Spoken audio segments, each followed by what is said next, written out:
I have with me here four amazing women doing some phenomenal things in the fashion industry, and especially as it relates to fashion sustainability. So I'm going to start with Ijoma Wizu. She's the CEO.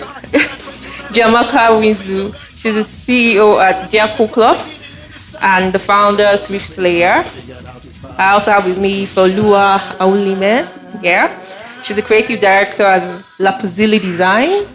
And Rita Ida here, MD, the Eco Butter Company, making a lot of beautiful things from waste. And of course, last but also very important is Moleko Adeyinka, convener at Swap Party and personal stylist and wardrobe consultant at Style by Moleko. Thank you all, ladies, for coming. We're just going to have great. We're just going to discuss and have fun. It's not so serious. So please just share your ideas because the whole world is watching us.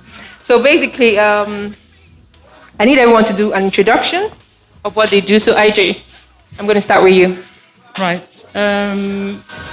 Thrifty Slayer, and I am founder, Thrifty Slayer and Diakwu Cloth. And basically, these are two ventures that focus on reducing waste and just generally empowering people. Now, Thrifty Slayer is a charity shop. I call it a thrift store with a difference because what we do is receive donations locally. And I emphasize the locally because a lot of thrift comes from the West. But as our donations are received locally and sold on to those who want to use them and who want to love them for longer. And that's what that's what we're about. That's what we encourage. We encourage people to not throw things away, particularly if they're still usable. That being bored with them is not a reason to throw them away. That there are people who would still use them, and that's doing quite well, and the mindsets are shifting. And people are more inclined to buy secondhand now than they were many, many years ago. Yeah. Then Diakwu Cloth, we call it an ethical textile waste cloth. And what happens basically with Diakwu Cloth is that we collect scraps. We're surrounded by waste. Yes. We collect some of the scraps. Great. We weave them we hand weave them on traditional looms. Great. And the idea really still is to keep those things in use, keep them away from landfill. And then when we make them into garments, we focus on minimal seam garments as much as possible. So that way there isn't much cutting and we don't generate even more waste. So that's what these two brands do. So yes, the source of our stock or our raw materials is waste.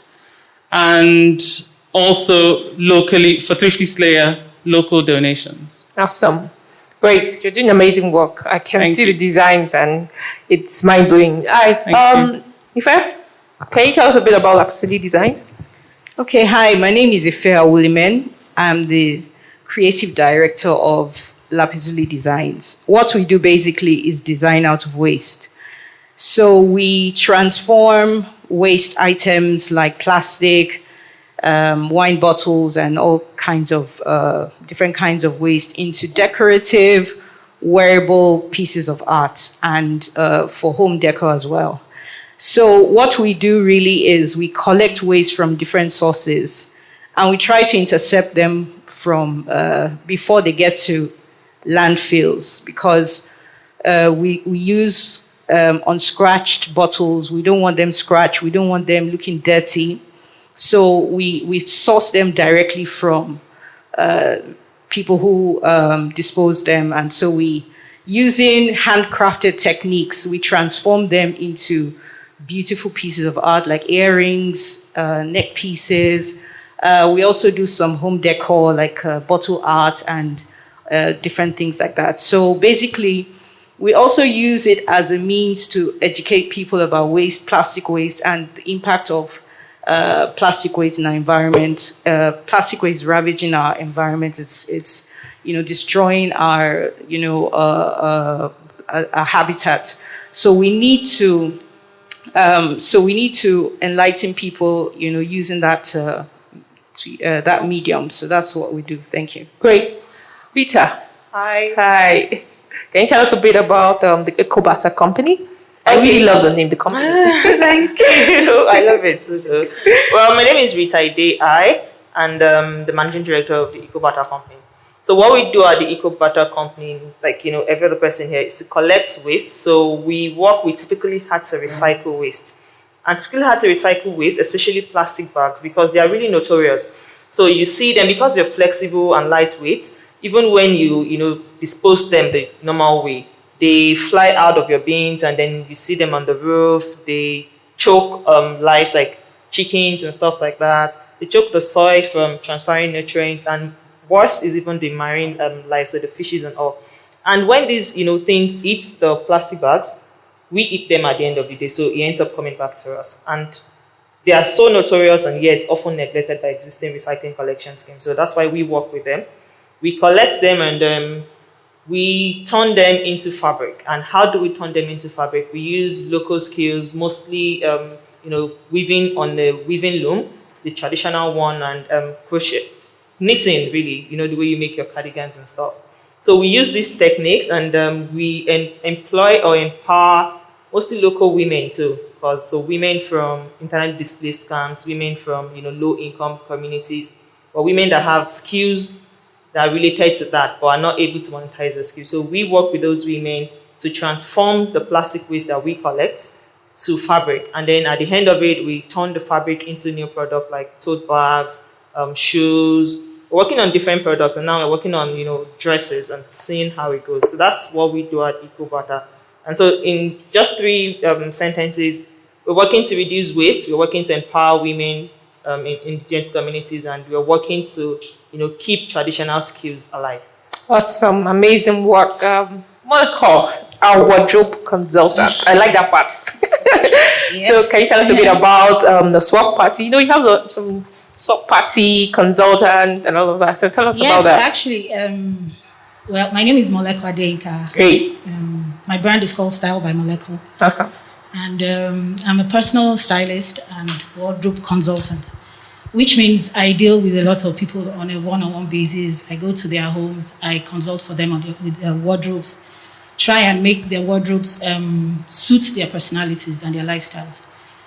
I'm paid to do that, but I also found out that, usually when I go for these consultations, I find out that there are a lot of things in people's wardrobes that they don't use. And they are very good quality. Sometimes they tell you how much they bought them for, and so it's difficult for them to let them go. So I began to think of a way to get them to part with those things, and also profit from them. So not money-wise anyway.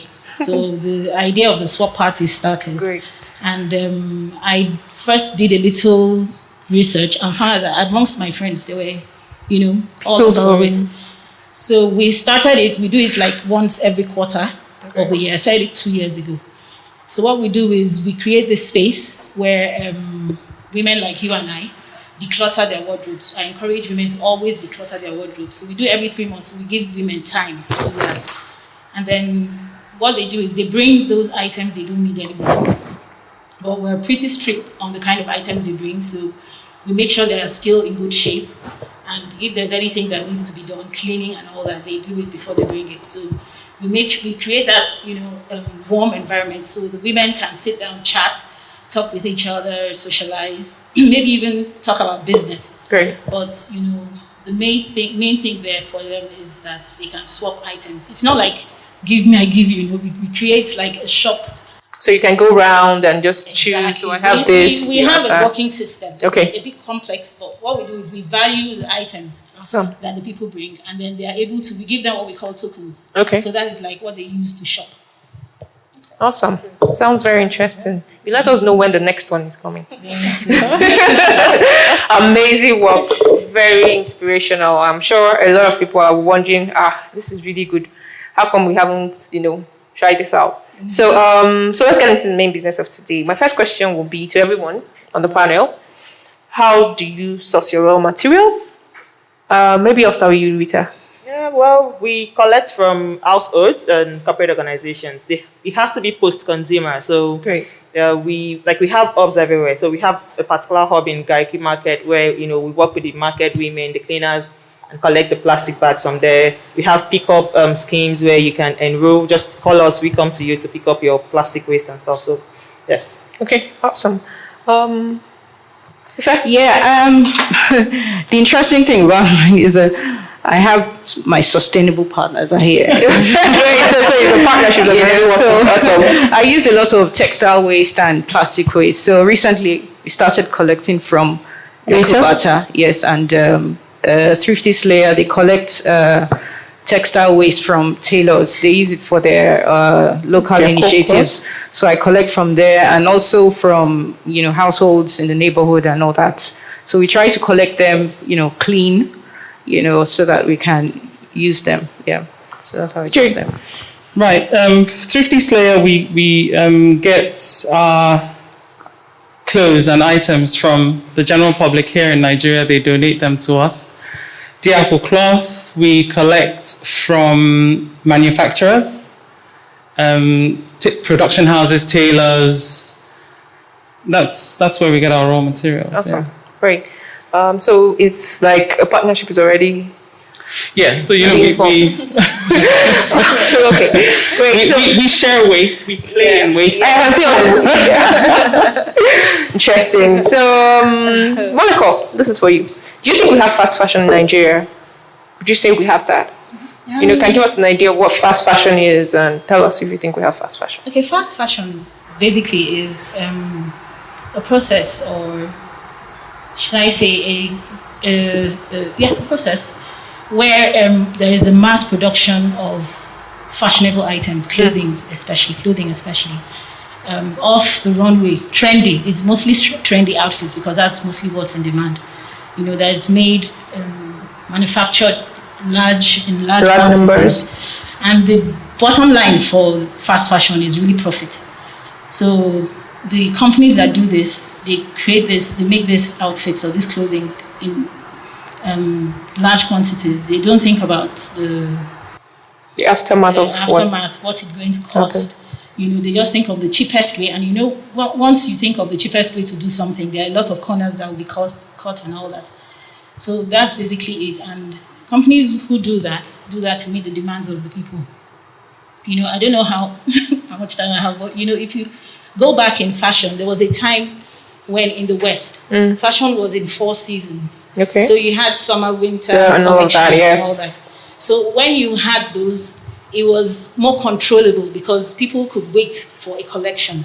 And then it was high fashion, so it was mostly a certain members of the society who shopped those items. So they were more expensive, the quality was higher and all that. But when it got to a point where the demand grew, everybody wanted fashionable, trendy outfits. These companies saw the benefits in it and they stepped in and were able to meet the demand. And then the fallout of that is where you have low paying or, like mass production, and there's no one buying it and they discard it. So do you think we have that in Nigeria? Do you think to a large extent, no, because we don't have companies like that. And tailors, we mostly make clothes in Nigeria, and tailors are definitely not taken advantage of. Most people who sew will tell you that they work with agreements with their tailors who take percentages and all that. They are well taken care of and all that. So I don't think. IJ, what do you think? What, fast fashion? Yeah. It's debatable. And I had this debate with a friend who's in production, and she said that she doesn't believe that there's fast fashion in Nigeria. And I tend to agree in that, like Moleko said, fast fashion, they overproduce with no care for the people or for the environment. And we don't really have that here. Here, like my friend said, her tailors are building houses from production with her. So whatever fast fashion we have is an item that is brought, or items that are imported, that are then sold on here.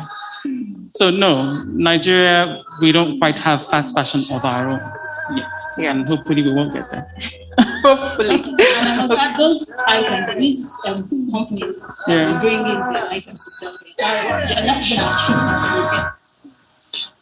So we're going to buy a Zara product, for instance. It probably won't be cheap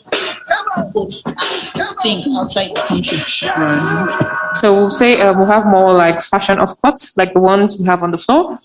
Yeah? We deal with that a lot more in Nigeria than we have more of that. Okay, we'll come back to our our setup. How do you think plastic and textile waste pollutes the environment? How does that work? Okay, plastic waste is, made from very complex chemicals, and because of that, it's very difficult for the material to degrade. Yes. So it takes about 450 to 500 years plus for plastic to decompose. Now we have things like microplastic that, seep into the soil and damage the soil nutrients and everything like that. Groundwater. Yes, in the ground, groundwater. We have bottles that clog drainages and cause floods. And some of these plastics float in the sea, in the oceans and rivers, and cause a lot of havoc for the marine life. Some of these fishes now, they consume the plastic, and it ends up on our table. So a few ways that. Then textile waste, on the other hand, the dyes that are used to produce the textiles, when poured into the soil, also causes damage to the soil and, the plant life and everything. So those are a few ways. Rita? Okay, so before I answer the question of plastic waste, I would want to contribute to the fast fashion. Great. So I think for us, we are not producers of fast fashion, but we are definitely consumers. Yeah, consumers. Definitely, because most of the clothes that we wear, I think it's more expensive to wear Ankara than it is to wear like silk and stuff. And the thing is, we don't produce them, but we import them here. So fast fashion is a process where, from the production to consumption takes like, I think less than 6 weeks or something. Yeah. So you must produce all of that, and that's what we wear. So we are definitely consumers of fast fashion. I think we're consumers of fast fashion, just not producers. So for plastic waste, they're made from mostly crude oil and stuff like that. So that already makes it, and then for you to have it flexible like this, they have to add some chemicals, which makes it difficult for it to break down at the end of the day. So as Ife said, it takes us most of the plastic that we even consume, like 50% of it or thereabout, are single use. So the plastic bottles we see here, the plastic bags. So in 12 minutes, we take them off the shelf and we're done using them. We throw them into the environment and then they're there for 450, 500 years. So that's like a major way it pollutes the environment. And because, again, they don't biodegrade and they're mostly flexible, so they find their way into, say, drainage ways. So they clog gutters that should allow water and back to marine lives again. So that they can easily find their way to like the deepest part. So that's the water body. So again, awesome. That's a lot of contribution to pollution. Okay, what do you think the average? I want everyone to give an answer to this question. So, what do you think the average Nigerian can do to stop this degradation? How can they be part of this movement? Right. I think that the average Nigerian should make an effort to educate himself, herself. With education comes a huge part of the change that we want to make. I think that the average Nigerian mustn't be so disconnected. They must recognize, or we must all recognize, that in the things that we do, that we contribute in one way or another. So, for example, we can stop using single-use plastic. We can, instead of using these plastic bottles. And, to be honest, there's no sanctimony here. Some of us are still very guilty and are trying to make the transition. Instead of the single-use plastic bottles, you can start using glass water bottles in your homes. You can, instead of clothes are not disposable. We need to learn or we need to understand that clothes are not disposable. When a garment is damaged, it would be good to fix it, mend it and continue using it. if for some reason you have clothes that you can no longer wear because you've outgrown them, you can donate them to charity shops like Thrifty Slayer, or give them to your relatives, which is something that we do a lot in these parts. So there is quite a lot that us as individuals can do. But I think the key is to recognize that we contribute in one way or another to this degradation of the ecosystem, and to try to educate ourselves on how best to just stop. I think that's it. Michael, you want to add to that? Yes, to add to what she said, I think I was just thinking, if we use, say, these bottles, we could find a way to educate each other. That there is maybe for people who reuse them, we find a way to take them to a collection center where people who need them or who can recycle them can get a hold of them and then use them again. It doesn't take, it's something that may not take much. Maybe sometimes they need to find an incentive to do it as, man on the street, but it's something that can be done. And for fashion as well, thrift swaps, that's one of the best ways you can reuse clothes. Great. Better still shop your wardrobe.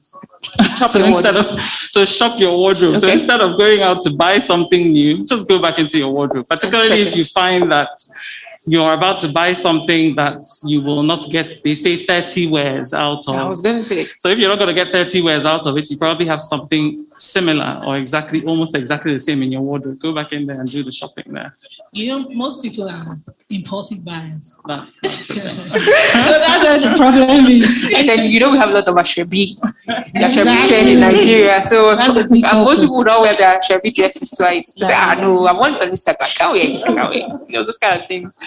So Okay, before we go on the contrary to the Ashwebi thing, what I am wearing is actually an Ashwebi. You see, you're a trade maker. Right? Right. So what happened was I decided, look, I'm not going to make an outfit from this Ashwebi that I will not wear again. In fact, those who attended would, is this not that? Because I just made something. Okay, you have to give us a twirl. You need to. Do you understand? Please. Yeah. Awesome. Lovely. So I just, make things. I think that's one way we can actually help each other, ourselves, by, making things that you can actually wear again.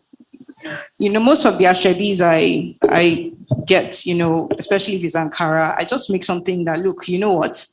I'm under code, with everybody, but I can wear it again, right?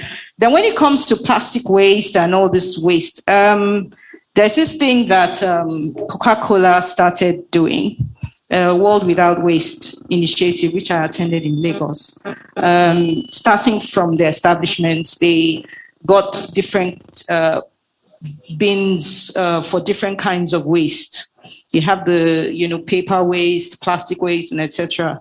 So if we can have that in our homes, and separate our waste from home so that you're not, mixing food waste with plastic waste.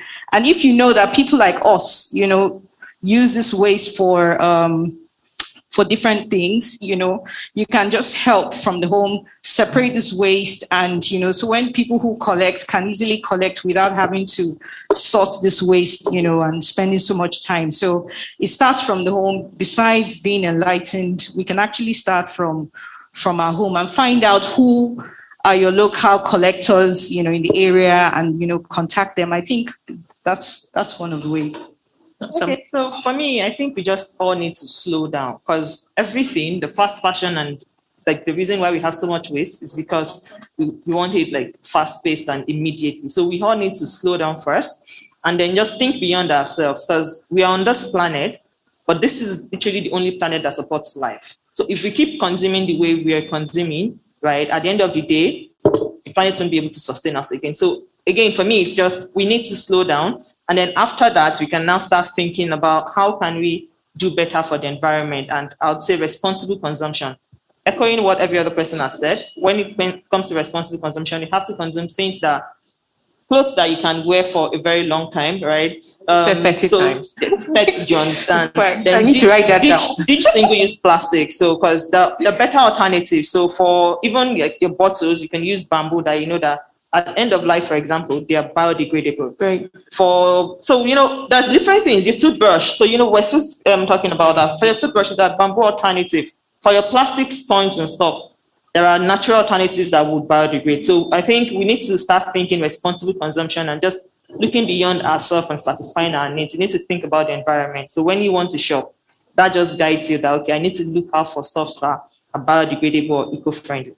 Awesome. And this week was World Earth Day, and it was about restore our earth. Yeah. So I also think, and they talked about climate education. So I also think it's very important to start teaching our children the right way to do these things, because once you teach them, they go with it. So if you're even going to use plastic, say, mommy, no, you don't use plastic and help. You just arrange yourself. So I think it's important that we also teach our children. Okay, so my next question. These days everybody's saying circularity, sustainability, closing the loop, sounding all techie and very nice. These terms are being branded around and everything. Okay. Can you shed more light on the meaning of these words and how an average Nigerian can relate? Was a way of life until, industrialization. I remember all those things we used to do. You have a filter where you take water with a cup, but these days everyone wants a plastic bottle. Can you share that? Okay, well, my circularity, what does that mean? It just means before you even start producing, at the design stage, you've designed out waste, and you've also even designed what will happen to that product at its end of life and how it will be reused and be put back in the loop so that it just keeps going around in a loop that doesn't break. So that's what circularity is. Sustainability is when you produce something that will last for a long time without negatively impacting the environment or the people and all that. And, like you said, I think about the fact that that is the way we used to be. That is the way our forebears were. They would come together in communities, in a cluster, and collaborate on projects. They would maybe say farm cotton, have their community of cotton farmers, have their community of cotton spinners, and then the weavers, and then they would collaborate and send those things to the market and get good value for them. They did not overproduce. They did not, they would produce for their use and a little bit to sell on. So that was all sustainable. So, I would say effectively that if only we would go back to the way things were done, it would be good. And for some, it's a trend. It's this thing that everyone's doing now and people feel they need to get on board. And then for some, it's the way they've always lived. It's the way their ancestors have always lived. So for me, I would say that we should, at least here in Nigeria, look back and borrow a leaf from the way our ancestors used to do things and see if we can go back there. That's sustainable. Molako, do you want to talk on that? Well, for closing the loop, the circularity process, I think it's something that is it's a way to solve a lot of problems, but it's challenging because of all the people, all the organizations, everyone involved. I guess if it was just up to one person or one group or one organization, it would be easier. But because we have to, let's say we have to manufacture fabrics, because the brunt of everything lies on the manufacturers, I think. So if the manufacturer has to, does not take those things into consideration and does, overlooks overlooks what he's supposed to do.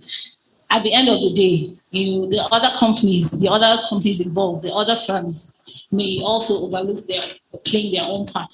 Because we have to think of things like, where do you take, everything has to go down to the final consumer.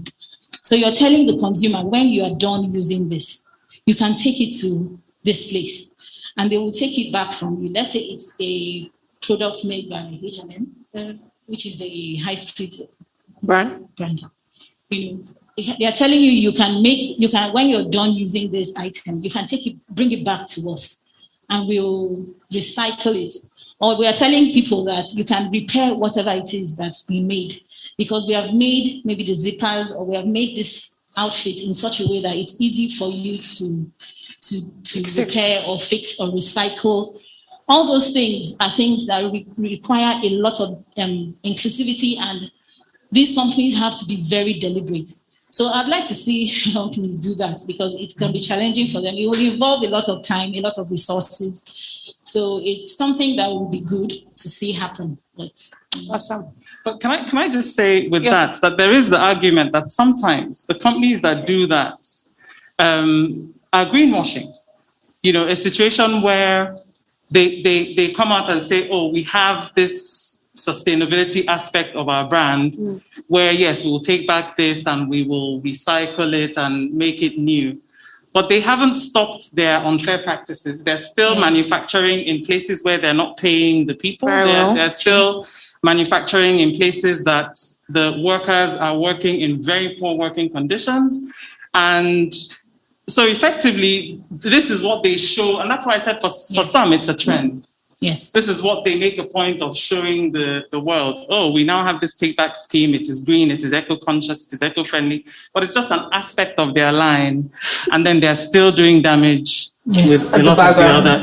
Well, I think it would be nice to have, most people expect us to go from 0 to 100 when it comes to sustainability. I think it's fine to go from 0 to 10, 10 to 20, 20 to 30. So I would rather have them do something than do nothing. But you see, the thing is, sometimes it's also really the intention behind it. And if you're going from, nobody expects anyone to go straight from 0 to 100, but if you're going from 0 to 10, you should start thinking, okay, the people that make these clothes that I sell for these t-shirts that I sell for £5, maybe I should pay them more, considering that I have made this humongous profit in the course of the year, and my CEO is going away with millions and billions too. I can share some of that. So if they were to do that, then you would know that it was genuine. For me, a lot of them are not doing that. I really hope that consumers become more conscious and more aware and make some demands. Because I think consumers have the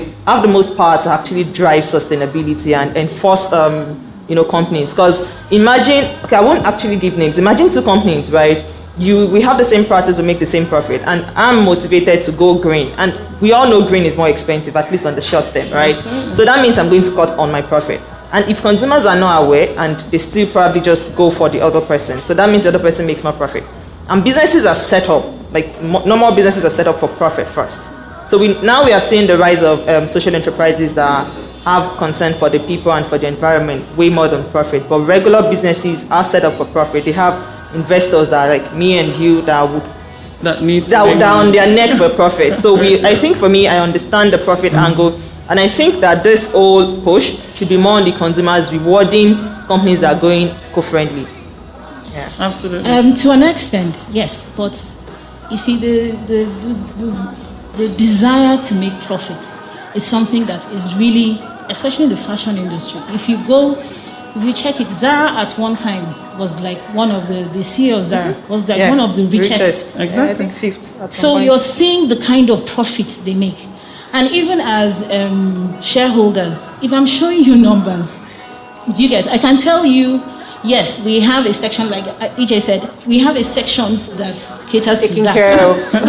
And you'll be fine. Your conscience, to suit your conscience. And you'll be good, because you're like, okay, we're playing our part, we can't do everything. Because you know deep down that when you're putting these products together, you can't say you're getting fabrics maybe you're getting cotton from Turkey. And then, okay, let's say it's biodegradable and all that. But you're getting buttons or zippers or things from China that you know are not sustainable, or you're getting other parts, that. So the whole workings of it can be a bit complex for them to say they will totally commit to it. And when they look at their bottom line, they're like, let's just put one part of. I agree. I think that this debate is something that can just go on. Yes. Because frankly, I don't entirely agree. I feel that they're making huge profits that they can share it. They can pay better. They can now start to make the effort to source sustainably. And what you then find is that some of where the demand dwindles for those things that are not sustainable, they will go out of business. They'll stop producing them or switch. So anyway, absolutely okay. I think the other thing, like you said, consumers, we should also be responsible.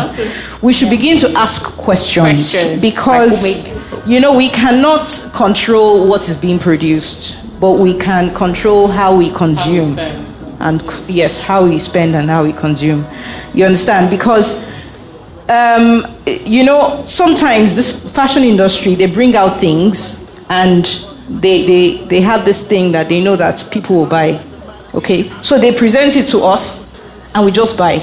We don't ask questions. Okay, how did you get the fabric? What's the impact? Is it eco-friendly? What happens to the life cycle of this item? When it's over, where does it go? And there's nothing like a way.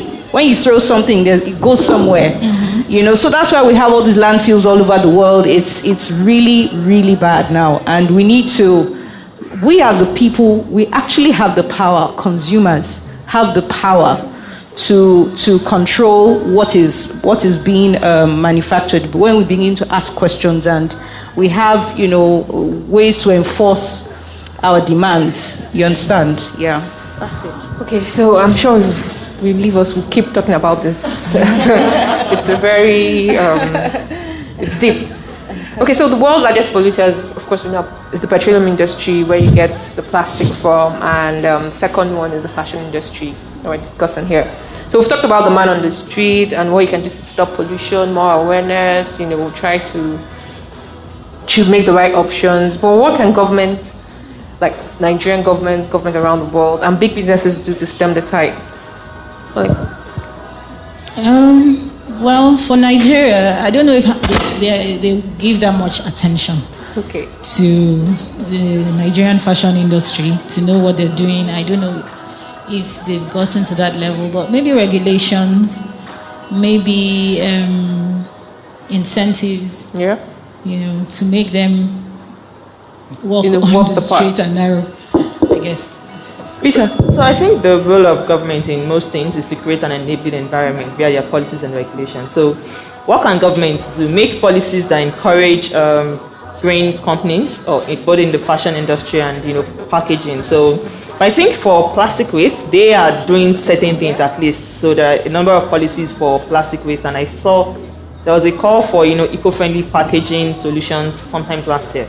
So I think they should also take that into fashion, because when you say fashion in Nigeria, because again, we're mostly consumers, not producers, so a lot of the things that people see is on the fashion designers, the stylists and stuff, not on like the back end where the waste is being generated.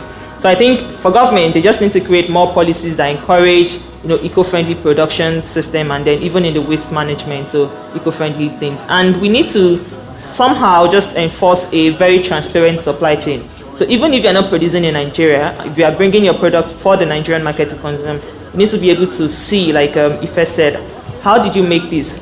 And who made my fabric? How did you pay them and stuff like that? So we need a very transparent supply chain. Awesome. I like the part about government, because when government sets the trend, they are like the leaders. So we need to become more serious with the waste that is generated in the fashion industry, just like every other industry in Nigeria. So, Ajay, how has the pandemic impacted your work and your business? Can you share? Right. For Thrifty Slayer, what we found at the beginning of the pandemic, and maybe even still now, is that obviously people got very cautious, so they weren't spending as much. Because they were watching the situation, they were channeling funds to other more important things. That hasn't changed completely. as yet. People are just not spending as much on clothes. We do get people coming in to buy household items and stuff, but not too much of spending generally. Now, Diakwu Cloth, we started in the middle of a pandemic. And we're at the stage where we're still sampling. We haven't really gone to market with it, but we've been able to make a difference in the lives of the people who make the cloth. They're actually here. They heard we were having this today, and they said, we heard there's an exhibition. We want to come. And we said, oh, okay, fine, you can come. So they're here, and we hope that as time goes on, that people will recognize the value of the cloth. And the thing is to not look at the worth, because if you were to look at the worth, it's trash. It's just trash. But then it's not just trash. It takes a lot more to make it the fabric that it is. It takes sweat. It takes ingenuity, design, all sorts of things to bring it to what it is today. And back-breaking hard work. So we hope that at the end of it all, that it will take off. Okay. Yeah. Well, during the pandemic, everybody became more health conscious, or contacts with things and all that. So personally, I had to put a stop on collecting wasteless plastics and all that. So I really used more of the things I had already stored. And so, like EJ says, people were not spending as much, and all that. But during the pandemic, I was able to come up with other ways to, to make money. So I got into this, I started making ornaments, scented ornaments, like air fresheners for your car and all that. So I introduced it to a store and they started stocking it. So at least that kind of buffered, for me during the pandemic, and for my staff as well. And when you're doing these kind of things, you think about the people that work with you. You understand? They are going through what they're going through during the pandemic as well, and you have to find a way to just keep them work. Yeah, make it work.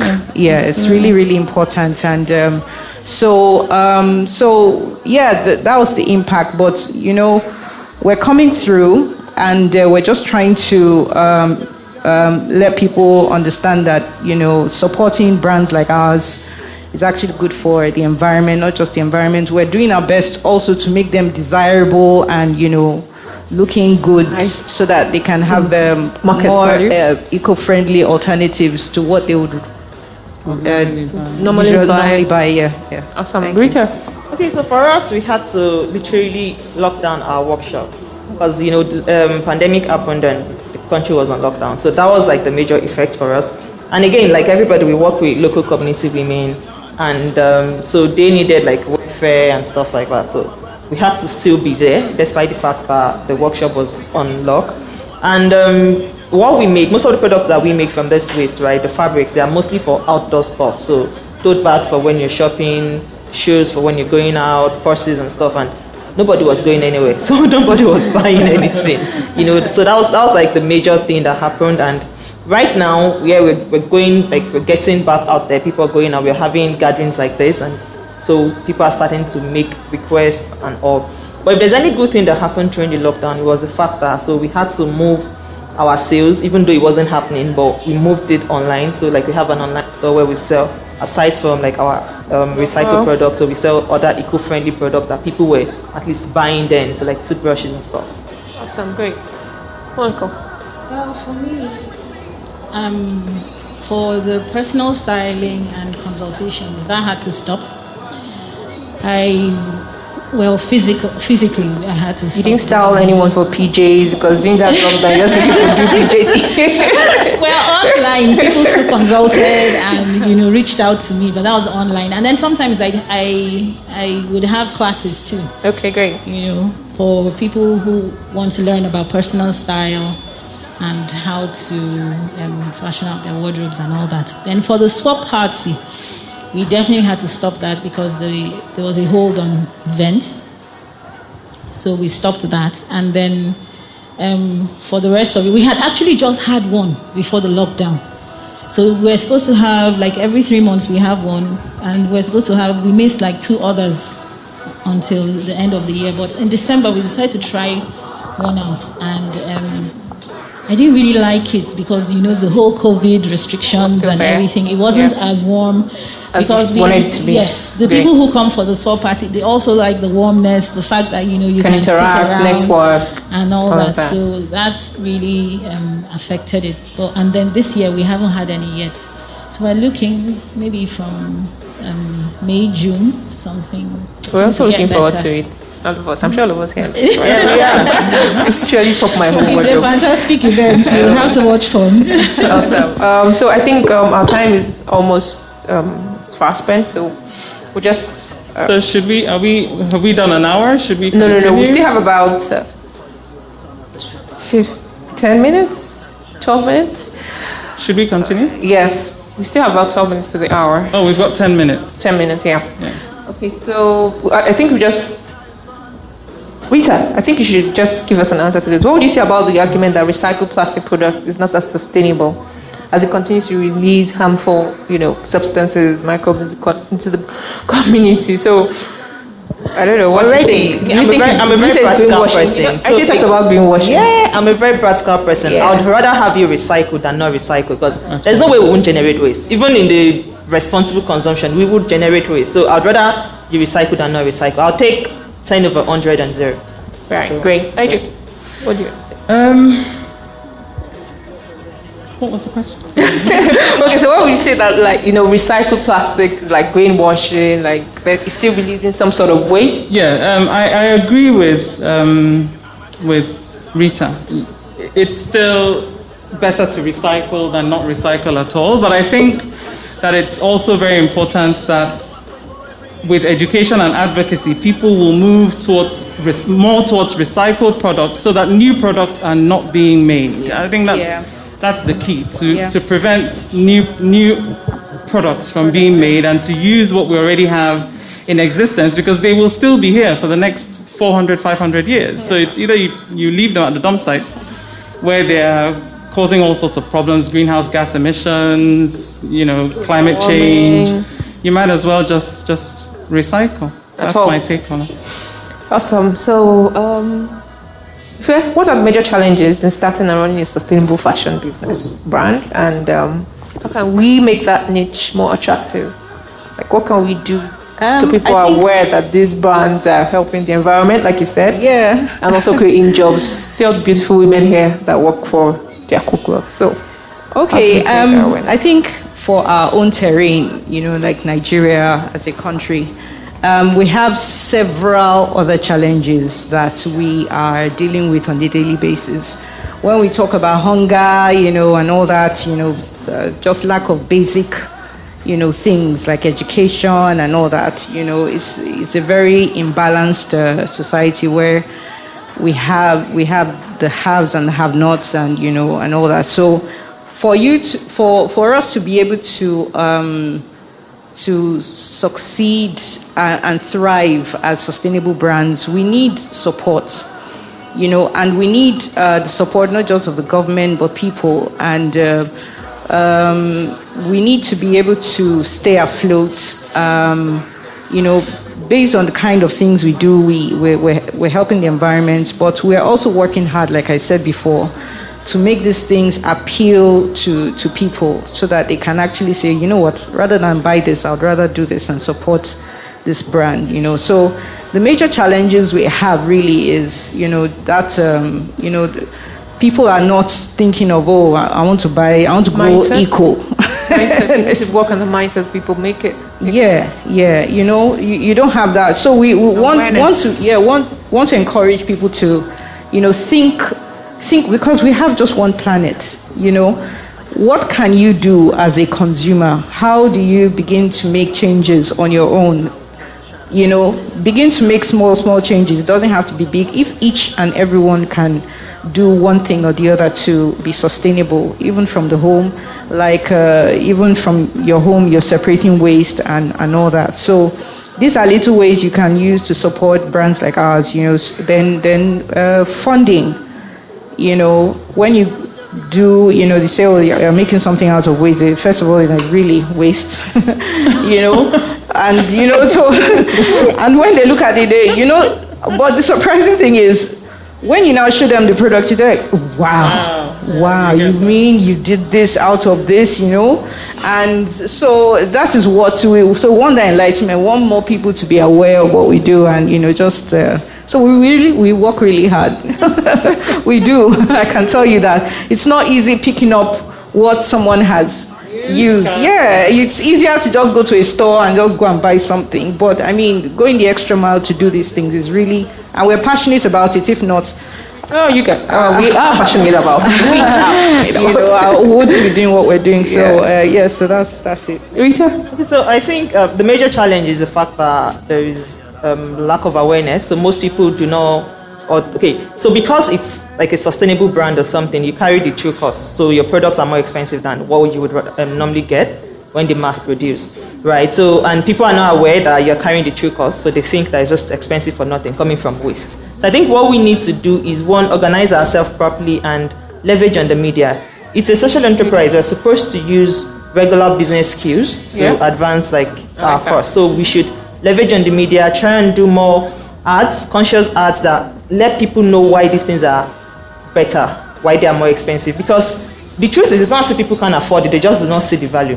Yeah. That's the truth. Because you tell them something is from waste and it's more expensive, they're like, but it's from waste, it's supposed to be cheaper. Absolutely. So that's why they are not buying it. Yeah. So I think we just need to leverage the mass media to get more people to understand the value in what we're doing and then patronize. Because I believe that you should be able to drive financial sustainability from your customers rather than even external funding and stuff. Right. But again, it would be nice to have external funding. And I think there's power in numbers. Yeah. When we come together as, groups like this, and empower each other, supporting and all that. I think there's also then, when you're in a group, your voice is louder and you're able to do more together. Yeah. Like a threefold cord is always stronger, yeah? Yeah, exactly. Great. So that's... Well, I think that Ife and Rita have pretty much said it all. But something else I would also like to say is, while we talked about what government can do, it's also important to talk about what big business can do to encourage sustainable living in our environment. And a few things a matter that's very dear to my heart is I believe that the fashion shows. I feel that fashion shows speak to a wide audience. They reach teenagers, they reach older people, they reach everyone. And I feel that is also a very big platform through which this message of sustainability and ethical production and, reducing waste and managing our consumption, I think that is a platform that this message can be passed, through which this message can easily be passed on and quite easily disseminated far and wide. So I feel that fashion shows should have sustainability segments. I feel that they should also, outside having designers that are sustainable in their designs, I think they do that to a certain extent, but I think they should also have second-hand designs on the runway. They should have a styled second-hand outfit or several styled second-hand outfits come out on the runway, and that should also be promoted so that people can start doing that. The London Fashion Week, they do that. You also have the big department stores. They should be able at this point accommodate or create sections where second-hand items can be sold. So I see no reason why, if Selfridges is doing it, I see no reason why the big name shops here in Nigeria also cannot do the same. And then that way, people start to get the message that it's okay. The mindsets start to shift. And, we start running with it. Great. My last question, Moleko, that will be for you.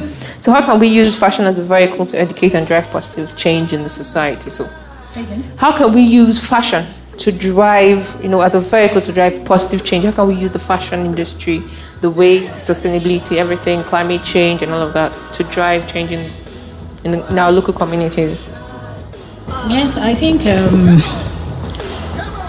I can start from where EJ stopped. Well, we have like less than 2 minutes, so... Okay. Runway fashion is a very good way to drive messages. So when you have runway fashion shows, you also have exhibitions at those shows. Yeah. So those are ways that you can draw people to yourself and then pass your message on. Because I actually wanted to add that another way from the consumer, speaking from the consumer part of the fashion industry, for designers, I think presentation for Nigerian designers is very important, because I've been to a lot of fashion shows where they talk about showing us how they use waste to create fashion items. And the presentation is always like, okay, you did this and all that, but it doesn't really draw people's attention to the fact that, like, when in comparison to the ones that are not sustainable as such, so people still make that choice of going to the other side. So I think it's time up. It's almost time. So we can create that awareness. So I think the major thing there is fashion shows having fashion shows and exhibitions is one very good way to draw, because that way you have your target audience coming to you and you can send your message. Okay. Well, I want to turn the tables at this point. I want to interview the interviewer. Oh, wow. So, Chisom, you are moderator here today, but we know that you're also doing quite a lot in the sustainable fashion space. And in fact, because we have only 5 minutes, I will just allow you to introduce yourself. Tell us what you do. I know about the skilled woman. I know about C. I know about the science and technology in, part of what you're doing. So please go right ahead. Tell us. Okay, let me start with the science and technology part. Yes. Okay, so basically, I'm a tech policy maker with the Federal Ministry of Science and Technology, and for over 10 years, I've formulated policies in technology, climate change, environmental sustainability. But one of the most important things I've done within my time there is to be able to create a special program for fashion, because I'm in the fashion industry. I know the constraints. I know that we don't really have policies targeted at the fashion industry. So last year we were able to create, my department is actually the Environmental Sciences and Technology Department. We were able to create a new project called the Nigerian Textile and Fashion Sustainability and Innovation Project. So it was put into the 2021 budget. That's why you haven't heard about it. And when it was approved, because when I was writing, everyone was like, "Geez, how does fashion and science? I don't understand." So by the time I was able to put, the plastic, the waste, and all of that, the climate, there's a charter on climate, climate action on fashion and all of that. Fashionomics African Development Bank is doing something great and all of that on fashion. So the truth is, we actually need more policies on recycling textile waste, more policies on, buying, things that have been recycled from fashion. So we put all of that, and that's what the project is going to be doing. So it's the first phase is going to be for 5 years, starting this year. So I'm hopeful that we can share more on that. And then I also run the Skilled Women Initiative. It's called Sweeney. We provide vocational skills, access to market, financial inclusion, and entrepreneurial opportunities for internally displaced women and refugees. So my work, that's one job I'm very passionate about. I had to take some time off from my ministry to focus on that a bit, to be able to teach the women. So we teach them, first and foremost, textile recycling. We have a lot of skills, like our name says, so we teach them all of those skills. But most importantly for us, we teach them textile recycling, and then we help them sell the products and all of that. Then I also run C Luxuries. I've been doing that for quite some time. It's a fashion accessory brand. We make premium headpieces, basically. So we focus on hearts and, use textile waste. So we collect a lot of this, and then we weave them to make those hearts, the hearts that I'm wearing. Yes, we do a bit of earrings, like neck pieces, but our major is in headpieces. So we focus on that. Basically, we're using most of our work is made from textile waste. So collect from all the tailors around us and all of that. So yeah, so that's the work that I do. So you empower these women with skills that equip them to go out and work. Yeah. And make money for And themselves make money, and their families. yes. Yeah. That's fantastic. Thank you. Thank you very much. So thank you very much for moderating today. It was a privilege to be asking all these amazing women that did a lot. So basically, I think we've come to the end of the session, and I'm sure you listened to the music, our soundtrack. The amazing soundtrack it was. Well, can we hear a bit of that music, you know? please? Can we? To shine and show this haters I ain't done. Ride like a pharaoh when I'm walking in the sun. Put my feet down, tell the world it's my turn. Riding to success, make you show this tires run. Feeling like a bullet, that's the riding on the run. You go, it's like somebody should capture him dancing away. The one girls wanna have fun. Just staying by my side, you ain't leaving till it's done. Still in your position, cause my time has just begun. Watch me shine. Yeah, so that's how we're going to be shining from now, you know.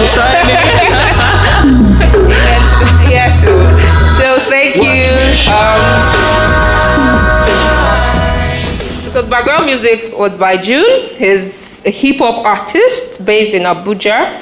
And that track was from his Beautiful Mess album. As in, like, I like the beautiful mess. Like, see, our stage is all beautiful and all of that. So that track and all of that tracks are available on music platforms and on june.com.ng. So on this note, I'd like to say a huge thank you to Nest One for this beautiful space. This amazing space. It's called Incibidi Hall, yeah? Incibidi Gallery. Incibidi Gallery, like amazing. The artwork is beautiful, everything, atmosphere. Thank you, Nest One, for this opportunity. And as we go on, let's remember that this year's theme for Fashion Revolution Week is Right, Relationships, and Revolution. So thank you, ladies, for an amazing time, and I hope we can do this some other time. Thank you very much. We really hope that viewers learned something today and that they would make, even if it's just one little change in the way they consume or in the way they live, just to make a difference. People like us are motivated by fear. I shudder at what I imagine would happen to the world if we continue the way we are. You know, the pandemic has given us a bit of a clue. And I'm thinking, if we're saying that what we're doing to the earth means that very soon our water sources will be depleted, all sorts of things, Wake up, I like a wake up call. So so little choices every day, like deciding not to use nylon bags to shop. You can buy tote bag from EcoBata. Look at Ife's earrings, you know, see her dress, and see IJ's skirt. Then you can call the wardrobe consultants, you know, arrange everything, put everything together. So little choices make a difference. So thank you for joining us today. Thank you. We're hoping we can do this again. Thank you very much. Thank you.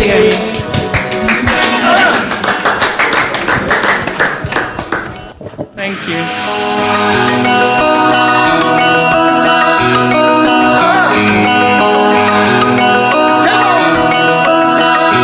Watch me burn like a semi-automatic. Shine so bright that the world can't stand it. Mastermind, every move's never static. Like this walls with the soul of an addict. Blue blood in my veins. No shackles or chains. I'm built for the pain. I shine when it rains. Please recognize. Watch me shine. Watch me shine.